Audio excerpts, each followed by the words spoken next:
So greetings from Brisbane, and thank you for making me jump the queue, so to speak. It's been a heavy week. I just attended the Asia Pacific Ministerial Conference on Disaster Risk Reduction.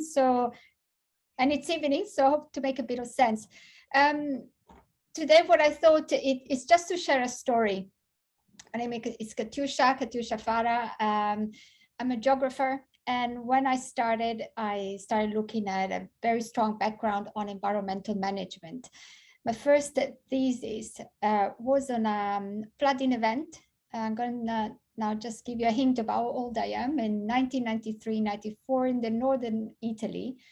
And I started looking at that and trying to understand a little bit of what went wrong. And of course, it was high levels of precipitation, unusually warm mass of air that had combined to increase the moisture, et cetera, But the more I looked into it, the more I started to see, let's say, a value chain of mistakes. From the alert that from the Hydromet agency arrived on a Sunday evening to a fax machine in an office that was closed, to the fact that the hills had been depopulated, deforested trees had been cut down, rubbish had been dumped into the rivers, they were not kept clean, the river had been channeled. And when all the water came down, carrying all the debris from the hillside, it got such a power that basically swept everything in its way, and the water went back to where it used to be. Because whenever we try and channel a river, whenever it can escape, it will go back to used to flow. And that's where we had built. So, the first thing that was obvious to me is that how, yes, we did have a very unusual heavy rainfall event, but it all called to decisions that had been made by people. If we fast forward a few years later, my second thesis was in Namibia, looking at vulnerability to drought of the Nama people in the south of Namibia. And we were talking already a lot about climate change and the increase in extreme weather events then. So here I go to my research on drought. Everybody wanted me to say how drought events had increased, they had become worse.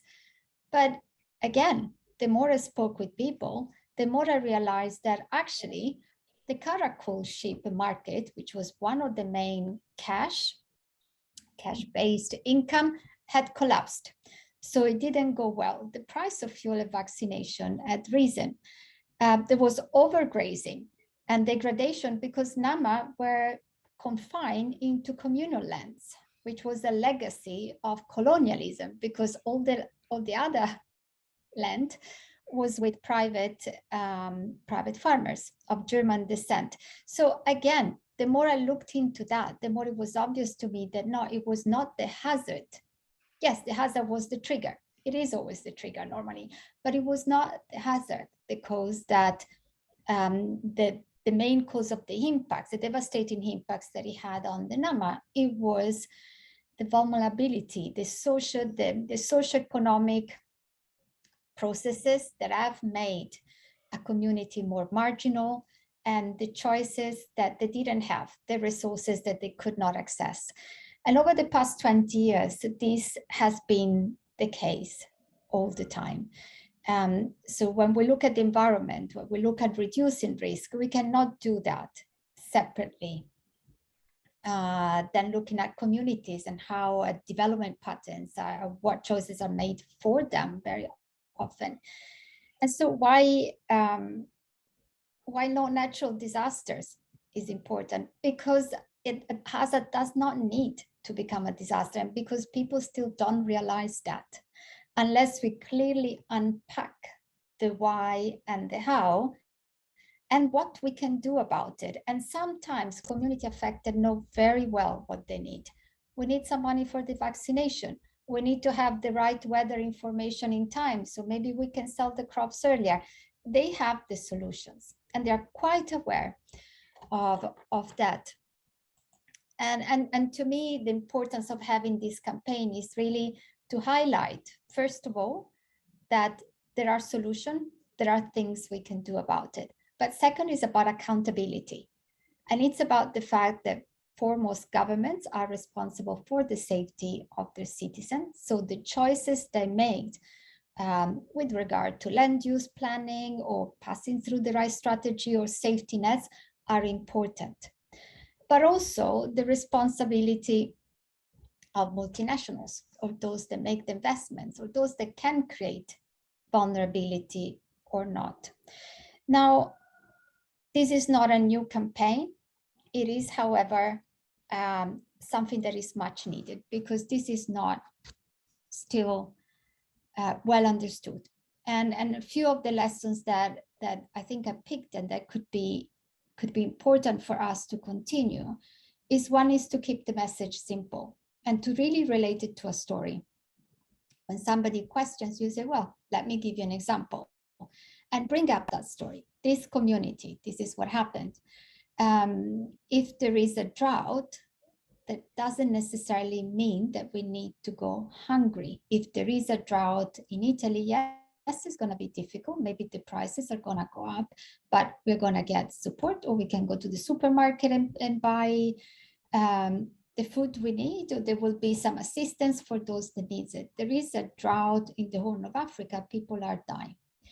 And so what makes the difference, again, is those level of vulnerability, and we can do something about it. So explain why, keep it simple, by explain what is important and why it's not just semantics. We said that already, why it matters and why it makes a difference. And I go back to the accountability. I do feel that by highlighting that there are solutions, by highlighting what went wrong, but what could we do, what we could do better, there is certainly also try and highlight whose accountability it is to rectify or to do things differently. And lastly, I think not everybody understands it, because we all come from different fields. Very often in this field, yes, there are social scientists, there are geographers, there are people that have a wider understanding, that have studied this, but there are also a lot of, I work a lot in the humanitarian field, there are lots of engineers, a lot of other professions that don't have the same understanding of the concept of vulnerability, of its root causes, and what it's causing it. And that's why it's important to explain that. I see that we do take for granted a lot of things that everybody, you know, it's very easy to use some terms that people understand us, but even amongst practitioner or people working in the same field, there is very often not the same level of understanding. So I think that's all I wanted to say, a reason of why I strongly believe in this campaign. Today, I'm not representing my organization, I'm representing myself, but I can say that after 2-3 years of advocacy, awareness raising, the World Food Programme has finally sort of stopped using the natural disaster. And we're now talking about extreme weather events. So it can happen. It just takes, I would say, a soft approach to explaining why words matter.